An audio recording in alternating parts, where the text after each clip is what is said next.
Maya had always believed that the best things in life happen when you're not looking for them. On that cold Saturday morning in November, she wasn't looking for love. She was looking for a way to give back to her community, something her grandmother had always taught her was important. The downtown community center buzzed with activity as volunteers prepared for the weekly meal service. Maya tied her apron around her waist and looked around at the familiar faces of people she'd been serving alongside for the past 6 months. She loved this work. There was something beautiful about bringing people together over a warm meal, no matter what their story was. "Maya, can you help me carry these soup pots to the serving line?" called Mrs. Rodriguez, the volunteer coordinator who had become like a second mother to her. As Maya lifted one of the heavy pots, she noticed someone new at the registration table. A tall man with kind eyes was patiently helping an elderly gentleman fill out paperwork. What caught her attention wasn't just his gentle manner, but how he took the time to explain each question, never rushing or showing any sign of impatience. The man looked up and their eyes met across the busy room. Maya felt something she couldn't quite describe. It wasn't just attraction, though he was certainly handsome. It was more like recognition, as if her soul had just said, "Oh, there you are." She quickly looked away, focusing on ladling soup into bowls, but she found herself stealing glances at him throughout the morning. He moved from table to table, chatting with people, listening to their stories, and somehow making everyone feel seen and valued. During their lunch break, Maya was sitting outside getting some fresh air when he approached her. "Hi, I'm Kevin," he said with a warm smile. "I've been volunteering here for a few weeks, but I don't think we've officially met." "Maya," she replied, suddenly feeling a bit shy, which was unusual for her. "I noticed you're really good with people. Have you done this kind of work before?" Kevin sat down on the bench beside her, keeping a respectful distance. "Not exactly this, but my job involves working with people every day. I'm an architect, and I believe that buildings should serve communities, not just look pretty. So I guess helping people is kind of built into everything I do." They talked for the entire break, and Maya was struck by how easy it felt. Kevin told her about his latest project, designing affordable housing for families. Maya shared her work in marketing, specifically how she helped small businesses tell their stories to connect with customers. "You know what I love about marketing?" Maya said, her eyes lighting up. "It's really about understanding people. What do they need? What matters to them? How can you serve them better? It's not so different from what we're doing here today." Kevin nodded thoughtfully. "That's exactly how I think about architecture. A building isn't just walls and windows. It's about creating spaces where people can live their best lives." When their break ended, they walked back inside together, still talking. Maya felt like she could talk to this man for hours and never run out of things to say. Over the next few weeks, Maya found herself looking forward to Saturdays in a new way. Kevin had become a regular volunteer, and their friendship grew naturally. They would work side by side, serve meals together, and always find time to talk during breaks. Kevin learned that Maya had grown up in a tight-knit family that valued education, hard work, and helping others. Her parents had both worked 2 jobs to put her through college, and she'd never forgotten the sacrifice they made for her success. Maya discovered that Kevin came from a family with deep cultural traditions. His grandparents had immigrated from China, with nothing but hope and determination. His parents had built a successful life in America, but they held tightly to their heritage and had very specific ideas about how their children should live there. One Saturday, as they were cleaning up after the meal service, Kevin seemed nervous about something. "Maya, would you maybe want to get coffee sometime? Not here, I mean. Like actually go somewhere together?" Maya smiled, feeling her heart skip a beat. "I'd really like that." Their first official date was at a small cafe downtown. They talked for 4 hours straight, covering everything from their favorite books to their dreams for the future. Maya felt completely comfortable with Kevin, like she could be her authentic self without any pretense. As weeks turned into months, their relationship deepened. Kevin was unlike anyone Maya had ever dated. He was thoughtful, genuinely interested in her thoughts and feelings, and shared her values about family and community service. Maya's family welcomed Kevin with open arms. Her mother immediately started treating him like one of her own children, insisting he stay for dinner whenever he came to visit.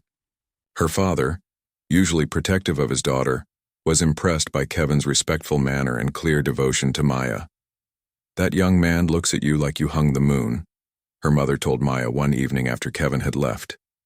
"And more importantly, he treats you with the respect you deserve." But Maya began to notice that Kevin rarely talked about his own family. When she asked about meeting his parents, he would change the subject or make vague promises about soon. She started to sense there was something he wasn't telling her. One evening, about 8 months into their relationship, Kevin seemed particularly quiet during dinner at Maya's house. After they said goodbye to her family and were sitting in his car, Maya decided to address what had been bothering her.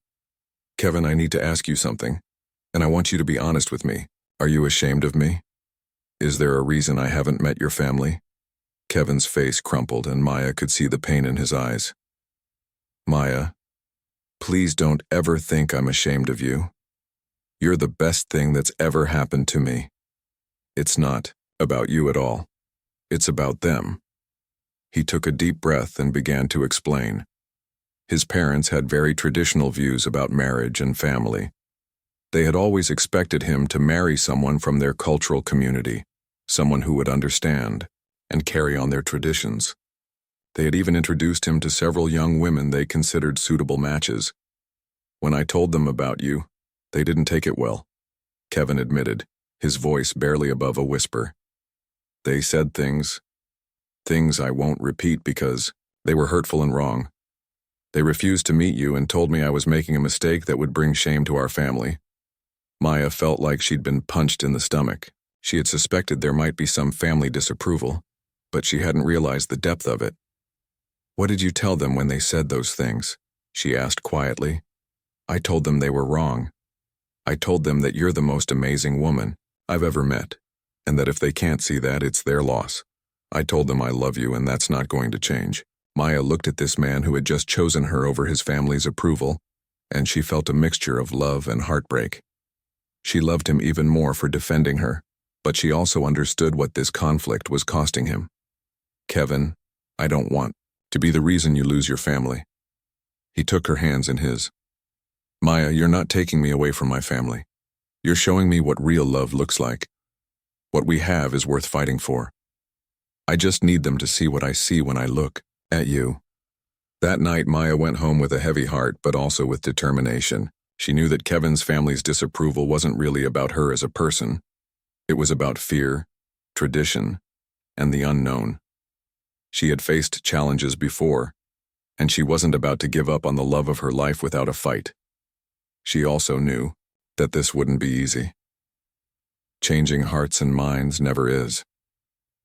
But Maya had been raised to believe that love and patience could overcome almost anything.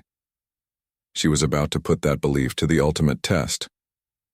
Maya spent 3 weeks preparing for the dinner that would change everything.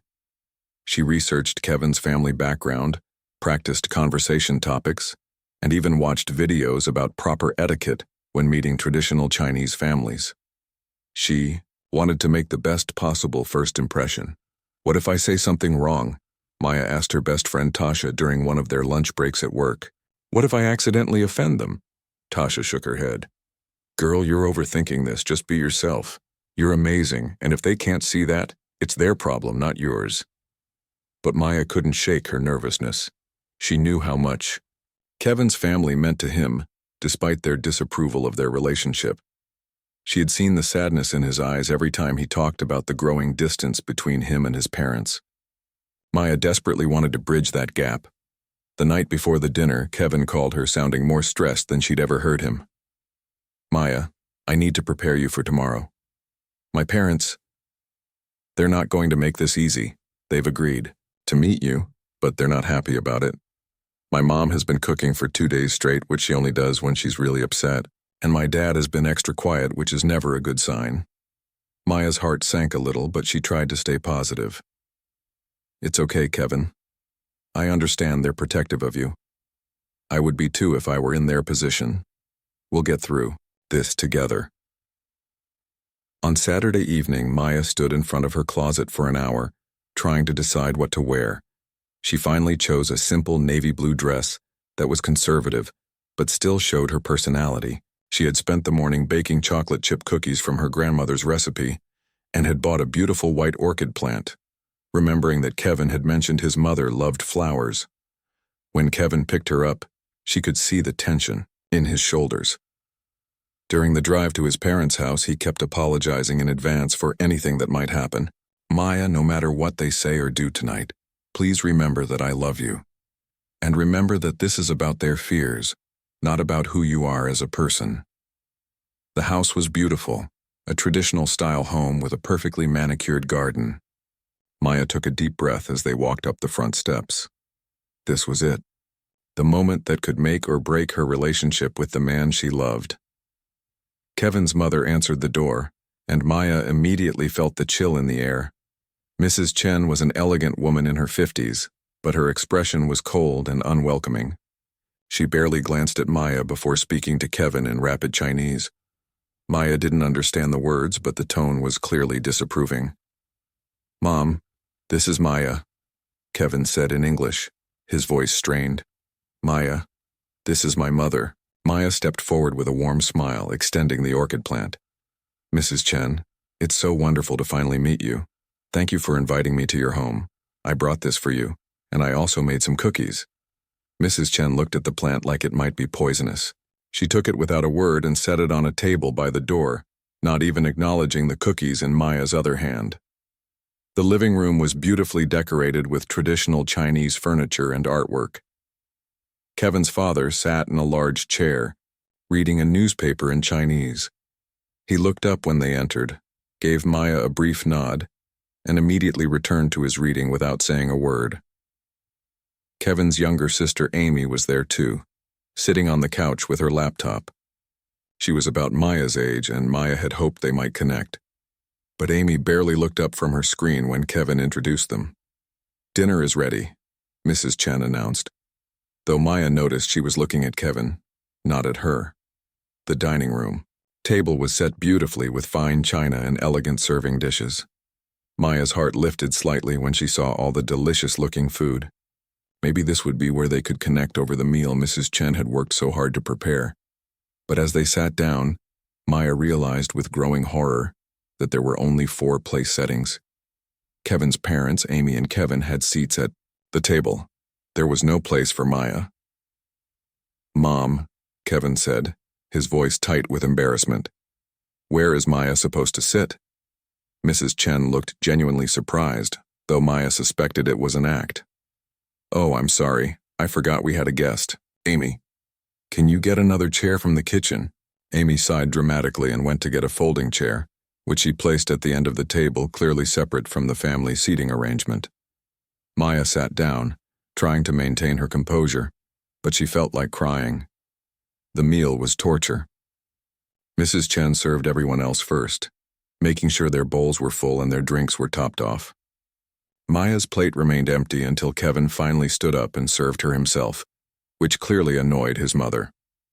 Mr. Chen spoke only in Chinese throughout the entire dinner. Even though Maya knew from Kevin that he spoke perfect English, he would ask Kevin questions in Chinese, and Kevin would answer in English, trying to include Maya in the conversation.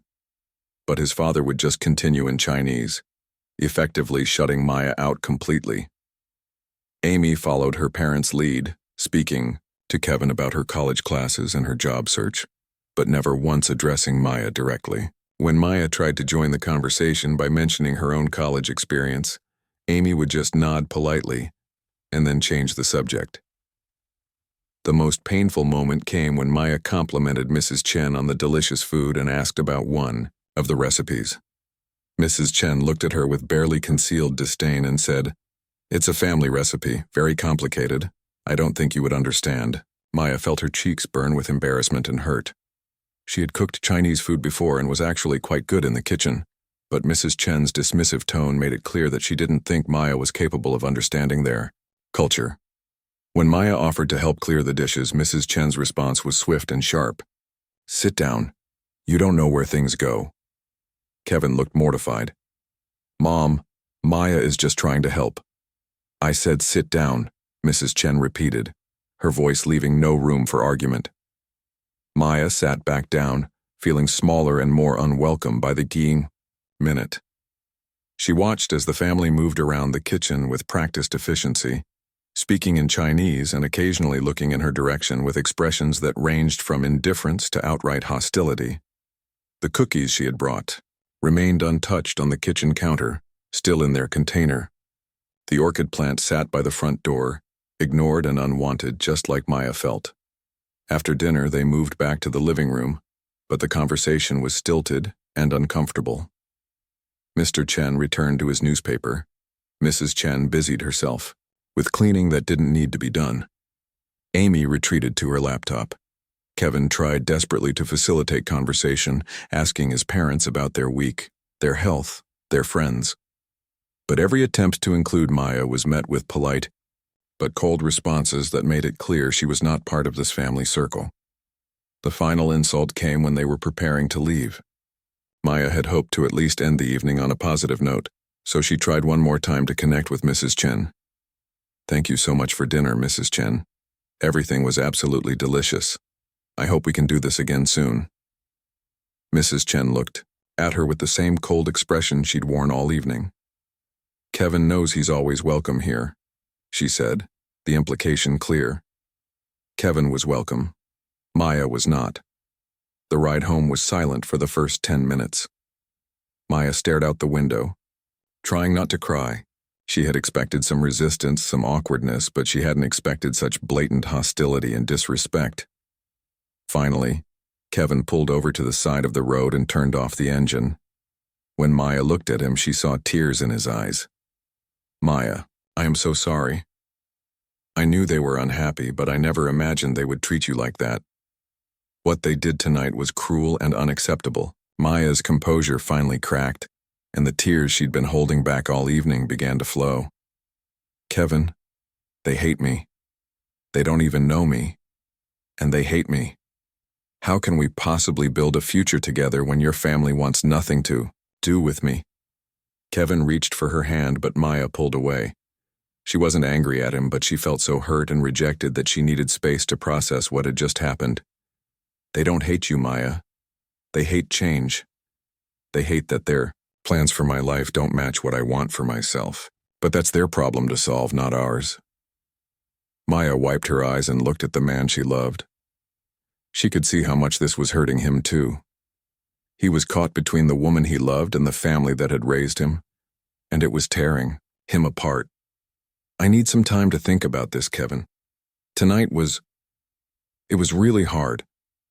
I've never been treated like that before, and I don't know if I'm strong enough to go through it again."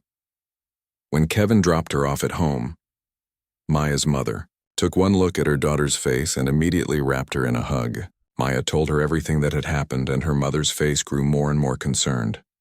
"Baby, no one has the right to treat you like that, no matter what their reasons are.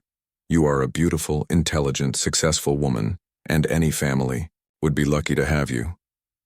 That night, Maya lay in bed thinking about everything that had happened. Part of her wanted to give up, to spare herself and Kevin the pain of fighting a battle they might never win. But another part of her, the part that had been raised to stand up for herself and fight for what she believed in, wasn't ready to surrender. Maya woke up the Monday after that terrible dinner with a strange sense of determination. While brushing her teeth, she looked at herself in the mirror and made a decision that would change everything. She wasn't going to let one bad evening destroy the love she and Kevin had built together. "I'm not giving up," she said to her reflection. "If they don't know me, then I need to show them who I really am." The first thing Maya did was sign up for Mandarin classes at the local community college. The evening course met twice a week, and Maya threw herself into learning the language with the same dedication she brought to everything else in her life. "Ni hao." She practiced in front of her bathroom mirror every morning, working on her pronunciation.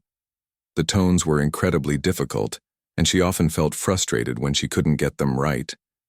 But Maya had never been one to quit when things got hard. Her Mandarin teacher, Professor Wang, was a patient elderly woman who had been teaching for over 30 years. She noticed Maya's extra effort immediately. "Maya, You practice more than students half your age, Professor Wang said after class one evening. What motivates you to work so hard? Maya explained her situation, and Professor Wang nodded knowingly. The heart wants what the heart wants.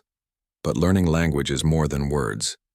You must understand the culture, the history, the feelings behind the words. Professor Wang began staying after class to teach Maya about Chinese traditions, holidays, and family customs. Maya learned about the importance of respect for elders, the significance of family honor, and the deep cultural values that shaped Kevin's parents' worldview. When Chinese families come to America, they hold tight to traditions, Professor Wang explained. Not because they don't like America, but because traditions are like anchors. They keep families connected to their roots when everything else is new and different. Maya began to understand that Kevin's parents' reaction wasn't just about her being different. It was about their fear of losing their son to a culture they didn't fully understand, just as she represented a culture they didn't know. With this new understanding, Maya started planning her next move. She decided to learn how to cook traditional Chinese dishes, not just to impress Kevin's family, but to truly understand and appreciate their culture. She spent her weekends at the Asian grocery store, asking questions about ingredients she'd never seen before. The elderly store owner, Mr. Liu, took pity on her confusion and began teaching her about different sauces, spices, and cooking techniques. This is Shaoxing wine, Mr. Liu explained, holding up a bottle. Very important for authentic flavor. And this, he pointed to a jar of dark paste, is black bean sauce. Must be good quality. Maya's first attempts at Chinese cooking were disasters. She burned the rice, oversalted the vegetables, and completely ruined a fish dish that was supposed to be simple. But instead of giving up, she called her own grandmother for advice. Baby cooking is like love, her grandmother said over the phone. You can't rush it and you can't force it. You have to be patient and keep trying until you get it right. So Maya kept trying. She watched YouTube videos, borrowed cookbooks from the library, and practiced the same dishes over and over until she could make them with her eyes closed. Kevin became her willing taste tester, and slowly her cooking improved. Maya, this is incredible, Kevin said one evening as he tried her homemade dumplings. These taste just like the ones my grandmother used to make. Maya had been researching Kevin's family history and learned that his grandmother had come from Guangzhou province. She found traditional recipes from that region and spent weeks perfecting them. Each dish was her way of saying, I respect where you come from. But Maya's efforts went beyond just language and cooking. She began showing up to every family event she could, even when she knew she wasn't truly welcome. Kevin's cousin's birthday party, his uncle's retirement celebration, his grandmother's memorial service. Maya was there, quietly helping where she could and slowly becoming a familiar face. At his cousin's birthday party, Maya noticed that Kevin's aunt was struggling to manage the decorations while also preparing food. Without being asked, Maya began helping with the streamers and balloons. When the aunt looked surprised, Maya simply smiled and said, Many hands make light work. During his uncle's retirement party, Maya overheard Mrs. Chen complaining about her back pain from standing so long in the kitchen. Maya quietly researched traditional Chinese remedies for back pain and showed up the next week with a special heating pad designed for acupressure points. I heard you mentioning back pain, Maya said gently to Mrs. Chen. My grandmother swears by heat therapy. This one has settings for different pressure points. Mrs. Chen took the gift with obvious reluctance, but Maya noticed she didn't refuse it either. The breakthrough with Amy came unexpectedly. Maya was at another family gathering when she overheard Amy on the phone, clearly stressed about something. I just don't know how to make this essay stand out, Amy was saying. All the college applications sound the same. Maya, who had helped dozens of small business owners craft their stories in her marketing work, recognized the frustration in Amy's voice. After Amy hung up, Maya approached her carefully. I couldn't help but overhear. Are you working on college applications? Amy looked surprised that Maya had spoken to her directly. Yeah, I'm trying to write this personal statement, but it's really hard. I don't know how to make myself sound interesting. I work in marketing, so I help people tell their stories all the time. If you want, I could take a look at it. Sometimes a fresh pair of eyes can help. Amy hesitated, clearly torn between her family's disapproval of Maya and her own need for help. Finally, her practical side won out. That would actually be really helpful. They spent the next hour talking about Amy's goals, her experiences, and what made her unique. Maya helped her see that her bicultural background wasn't something to downplay, but something that made her perspective valuable and interesting. "You're not just Amy Chen or just Amy the American," Maya explained. "You're someone who understands multiple worlds, and that's actually a superpower in today's global society." Amy's eyes lit up with understanding. For the first time since Maya had met her, Amy smiled genuinely. "I never thought about it that way." Over the next few weeks, Maya and Amy worked together on the essay, meeting at coffee shops and exchanging drafts over email. Maya watched Amy's confidence grow as she learned to articulate her experiences and goals clearly. When Amy got accepted to her dream college, she was so excited that she forgot her family's attitude toward Maya and threw her arms around her in a huge hug. I got into Berkeley. Maya, I couldn't have done this without your help." The room went quiet. Kevin's parents stared at their daughter embracing the woman they had been trying to exclude from their family. In that moment, something shifted. Maya's biggest test came during Chinese New Year. She had been studying the traditions for months, learning about the significance of red envelopes, traditional greetings, and proper etiquette for the celebration. She showed up at Kevin's parents' house with homemade red envelopes, each one containing a thoughtful gift chosen specifically for each family member. For Mr. Chen, who loved reading, she included a bookmark made from traditional Chinese calligraphy paper. For Mrs. Chen, she had found a small jade plant, knowing that jade symbolized good fortune and health. But the most meaningful gift was for Kevin's parents together, a framed photo of Kevin's late grandmother that Maya had found in an old family album and had professionally restored and enlarged. "I know how much she meant to your family," Maya said as she presented the gift.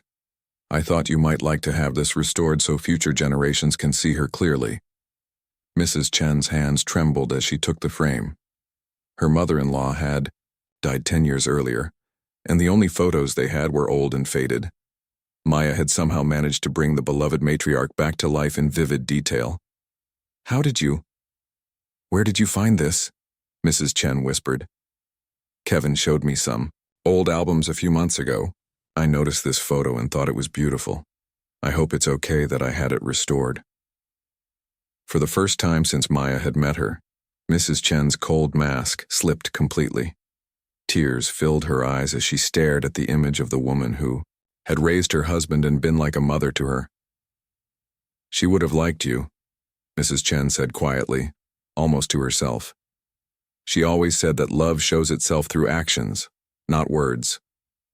Maya felt her heart skip a beat. It wasn't acceptance, not yet, but it was the first crack in the wall that had been built around Kevin's family. That evening, as Maya helped clean up from the New Year celebration, she noticed that her red envelopes had been carefully placed on the family altar alongside other meaningful items. Mrs. Chen had also made a plate of food for Maya without being asked, and Mr. Chen had nodded at her when she greeted him in Mandarin. "Gongxi Fakai," Maya had said, her pronunciation much improved from months of practice.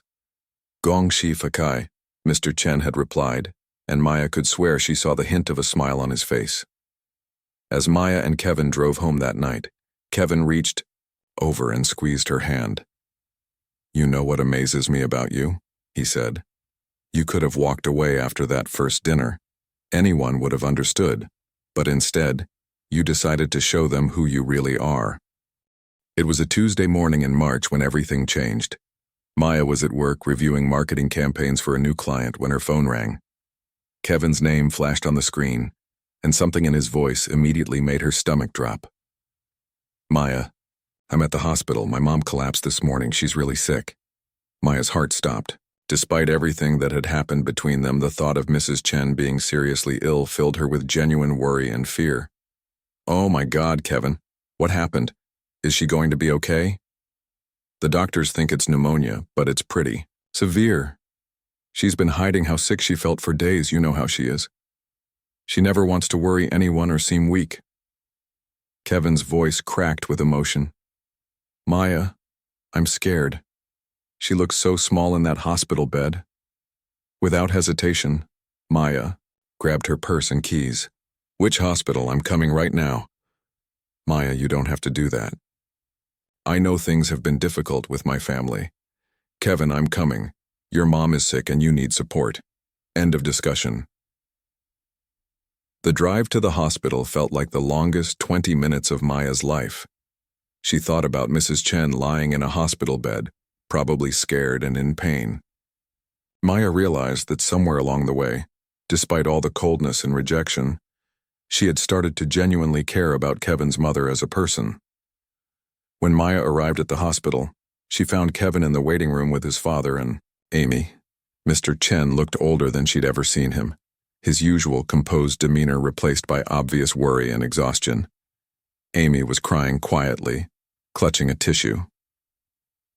Maya approached them carefully, unsure of her welcome, even in this crisis.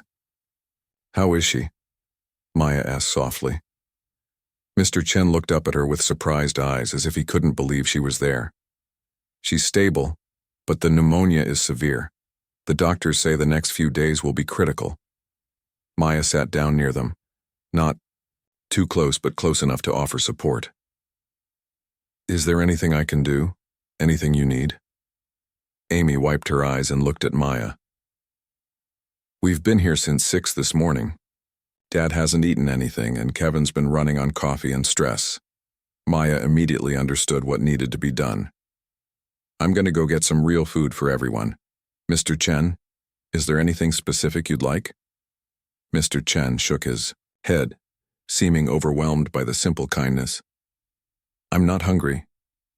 You need to eat to keep your strength up, Maya said gently. Mrs. Chen is going to need all of you to be strong for her when she wakes up. Maya spent the next hour gathering food from the hospital cafeteria and a nearby restaurant that made good soup. She brought back homemade wonton soup, knowing it was one of Mr. Chen's favorites, along with sandwiches and fruit for everyone else. When she returned, she found Kevin's uncle and aunt had arrived, along with several family friends.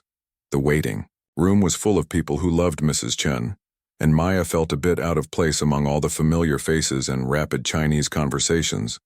But then something unexpected happened. Kevin's aunt approached her. Maya, right? You're Kevin's girlfriend? Maya nodded, bracing herself for another cold reception. Thank you for bringing food. Nobody thought about eating, but you're right. We need to take care of ourselves so we can take care of her. Over the next few hours, Maya quietly made herself useful. She organized the food, made sure everyone had drinks, and helped coordinate with the hospital staff when the family had questions. She noticed that people were starting to include her in conversations, asking her opinion about visiting schedules and who should stay overnight. When the doctor finally said they could visit Mrs. Chen, Maya hung back while the immediate family went in first. She had no intention of intruding on such a private moment. But 20 minutes later, Kevin came out looking for her. She's awake, he said. Maya, she asked to see you. Maya's heart nearly stopped. She asked for me? She did. I think she wants to thank you for organizing everything today. Maya followed Kevin down the hospital corridor, her hands shaking slightly. Mrs. Chen looked so small and fragile in the hospital bed, connected to oxygen and IV lines. But her eyes were alert and focused on Maya as she entered the room. Mrs. Chen, Maya said softly, approaching the bed slowly. How are you feeling? Mrs. Chen's voice was weak but clear. You came. Of course I came. You're important to Kevin, which makes you important to me. Mrs. Chen studied Maya's face for a long moment. Kevin told me you organized food for everyone, that you've been helping coordinate things. Maya felt awkward receiving thanks for something that felt so natural to her. It's nothing, really. When someone you care about is in the hospital, you help however you can. Someone I care about? Mrs. Chen repeated quietly. Maya realized what she had said and felt her cheeks warm. I mean, you're Kevin's mother. And over these past months, even though things have been difficult between us, I've come to respect you. I can see where Kevin gets his strength and his values. Mrs. Chen's eyes filled with tears, though Maya wasn't sure if it was from emotion or just being sick. I haven't been kind to you. Maya pulled a chair closer to the bed and sat down. You were protecting your family. I understand that. I would do the same thing if I thought someone might hurt the people I love. For the next hour, Maya sat with Mrs. Chen while the rest of the family took breaks. They talked quietly about small things, how Mrs. Chen was feeling, what the doctors had said, whether she needed anything from home.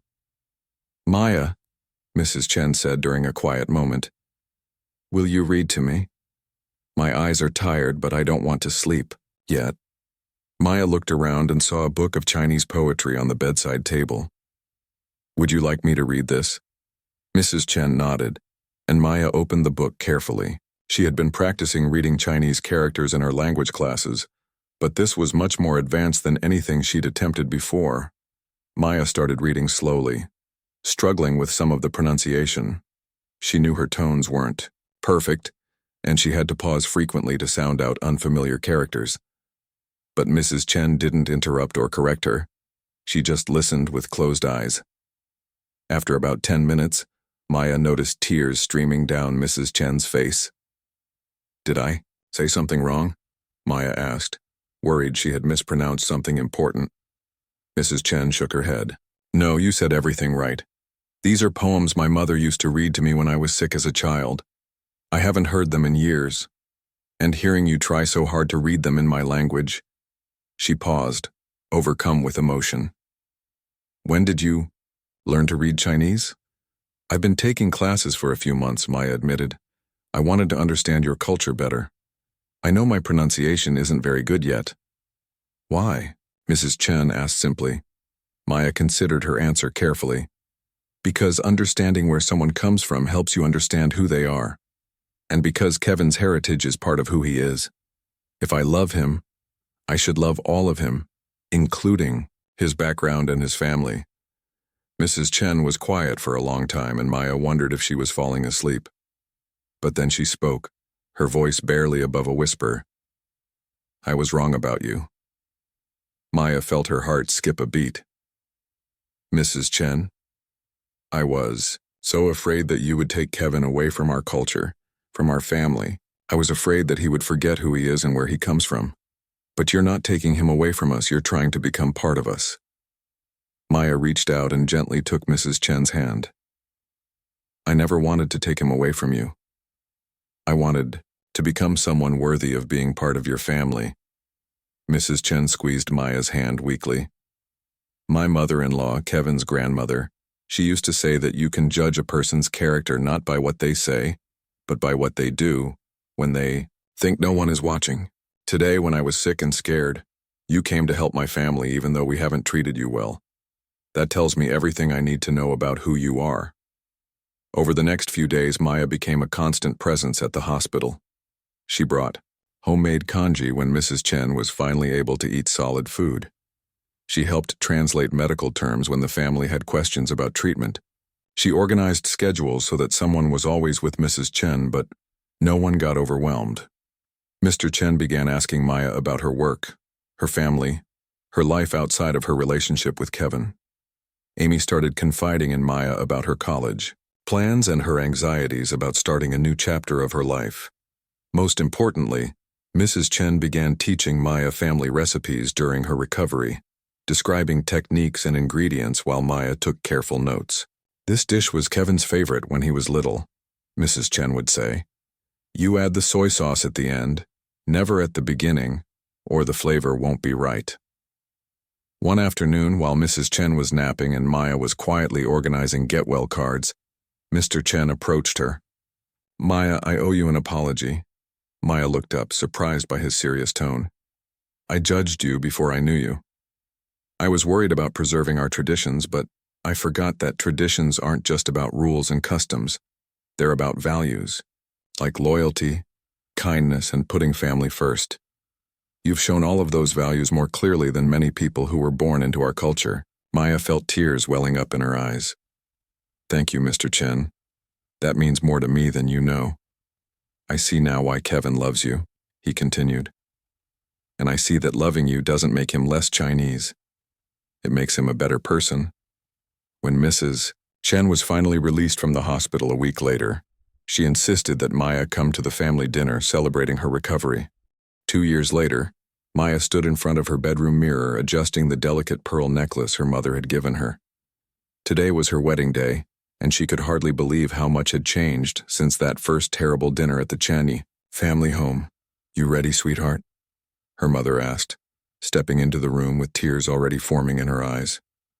Maya smiled, feeling a deep sense of peace and joy. I've never been more ready for anything in my life.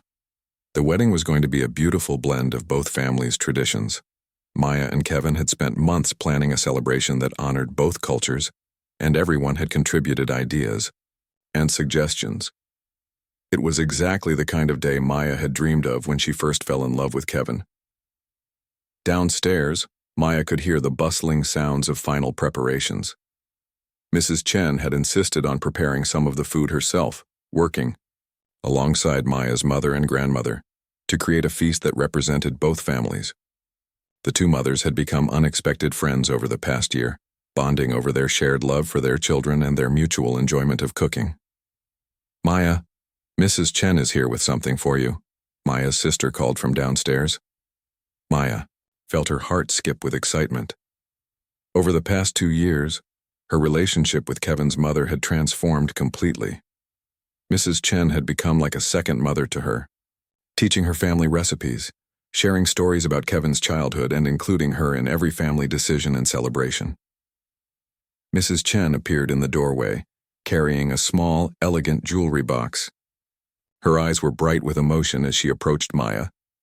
You look absolutely beautiful, Mrs. Chen said, her voice thick with feeling. Kevin is the luckiest man in the world. Thank you, Mrs. Chen, for everything. I know this day wouldn't be happening without your blessing. Mrs. Chen opened the jewelry box, revealing a stunning jade bracelet that seemed to glow with its own inner light. This bracelet has been in our family for 4 generations. Kevin's great-great-grandmother brought it with her when she came to America with nothing but hope for a better life. Maya gasped.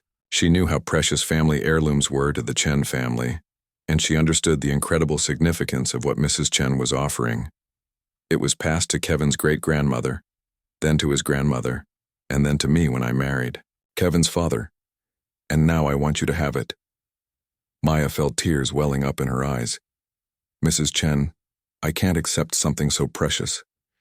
This should stay in your family. Mrs. Chen smiled and gently took Maya's wrist, fastening the bracelet carefully.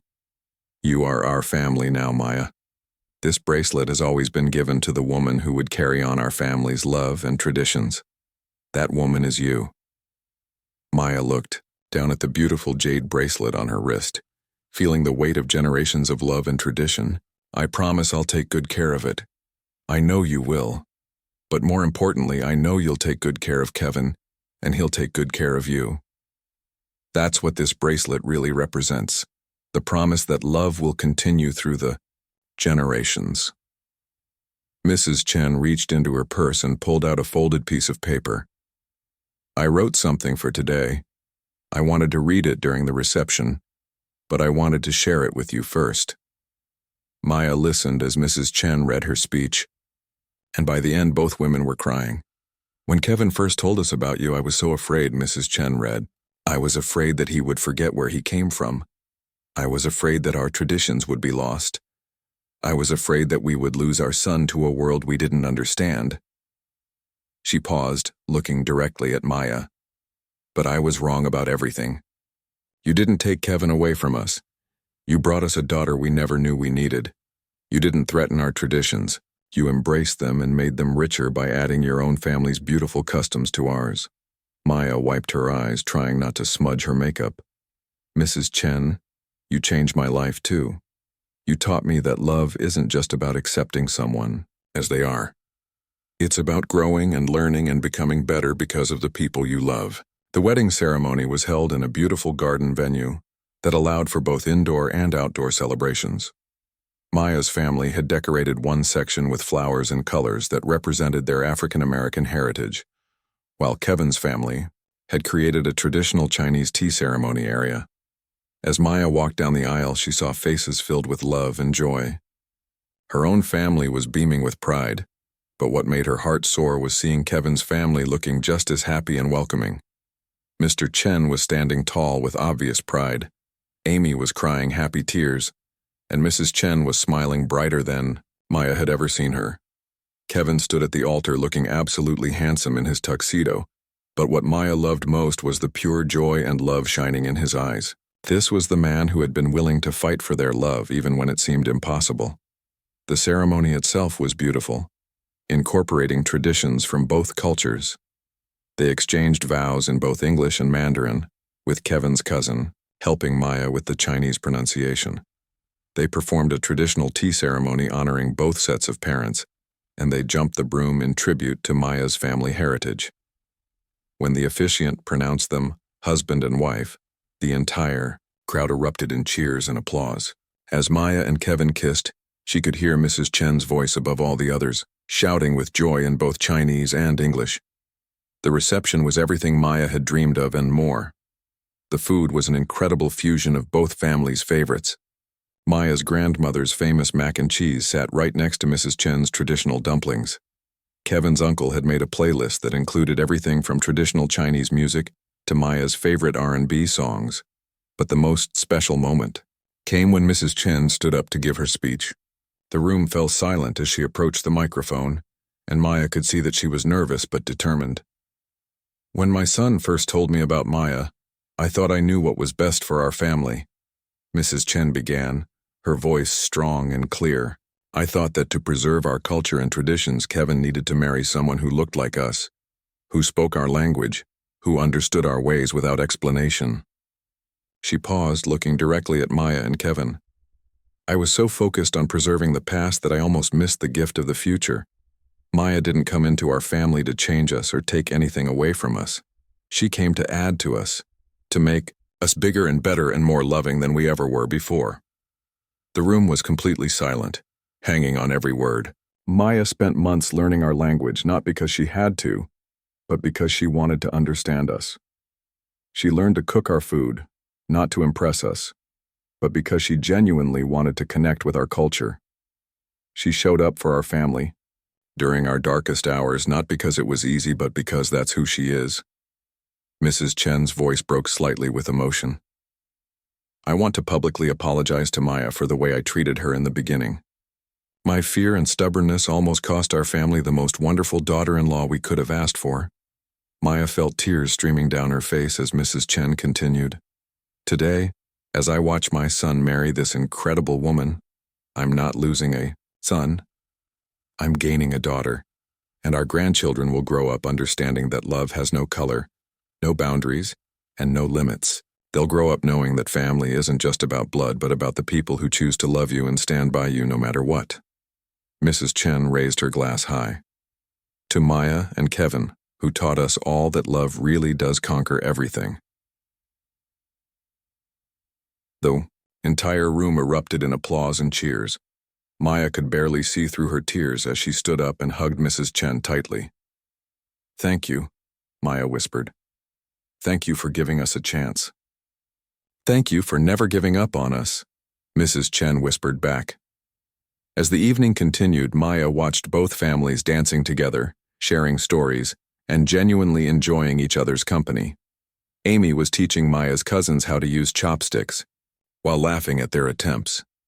Mr. Chen was deep in conversation with Maya's father about their shared experiences as immigrants to America. Maya's grandmother was showing Mrs. Chen how to season collard greens while Mrs. Chen was teaching her the secret to perfect fried rice. Later that night, as Maya and Kevin slow danced to their wedding song, Maya reflected on the incredible journey that had brought them to this moment. Can you believe we made it? Kevin whispered in her ear. Sometimes I think about that first dinner and wonder how we survived it. Maya laughed softly. We survived it because you never gave up. You fought for us when I wasn't sure we could win. Maya pulled back to look into Kevin's eyes. We fought for us, and look what we built together. Around them, both families were celebrating together as one big, beautiful, blended family.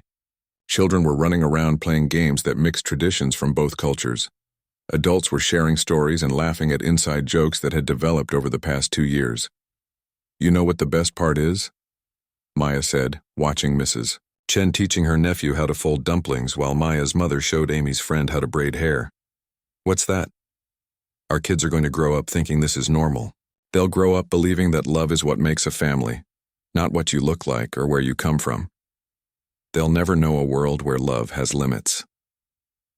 Kevin spun Maya around on the dance floor, both of them laughing with pure joy. "I love you, Mrs. Chen,"